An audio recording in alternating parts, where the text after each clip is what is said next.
महाराष्ट्र के कई अजला बशमूल मुंबई में मूसलाधार बारिश ने बड़े पैमाने पर तबाही मचाई है। अब तक रियासत भर में 7 अफराद की हलाकत की इत्तला है, जबकि 200 से ज्यादा लोग बादल फटने और सैलाबी सूरत हाल में फंसे हुए हैं। सबसे ज्यादा असर मुंबई पर पड़ा है, जहां माशी दारकूमत की रफ्तार बारिश ने थाम ली है। शहर की सड़कें नदी नालों का मंजर पेश कर रही हैं, गाड़ियां पानी में फंसी हैं और लोग कमर तक पानी में चलने पर मजबूर हैं। शदीद बारिश की वजह से यहां पर मुंबई में ट्रेन की खिदमात भी मुतासिर हुई है। बीएमसी ने तालीमी इदारों को और कॉलेजेस को बंद रखने का ऐलान किया। बाद में मौसम के हालात को देखते हुए यहां पर यह बताया जा रहा है कि यहां तालीमी इदारे आज बंद रखे गए हैं।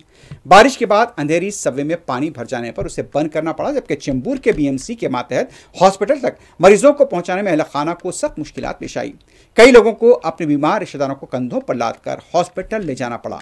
Gateway of India marine drive के कई मनाजिर सामने आए हैं, जहां पर समंदर में ऊंची लहरें उठती हुई देखी गई हैं। सड़कें आप देख सकते हैं। मुंबई के कई ऐसे रिहायशी इलाके हैं जहां पर पानी जमा है, लोग बाज घरों में महसूर हैं। ये सबवेज का मंजर है।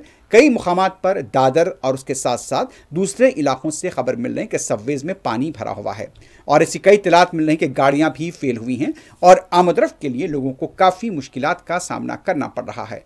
कई मसरूफ इलाकों में मुसलसल ट्रैफिक जाम होने की इत्तलात मिल रही हैं। और मुंबई के गेटवे ऑफ इंडिया के पास भी, जहां पर सयाहों की उमूमन बड़ी यहां पर भीड़ हुआ करती है, वहां का मंजर भी सामने आया है, जहां पर देखा गया कि समंदर की लहरें यहां पर सड़क तक आती हुई नजर आई हैं। तो ये फिलहाल मुंबई इस वक्त थमी हुई है। मुंबई मफलूज है क्योंकि शदीद बारिश का सिलसिला है।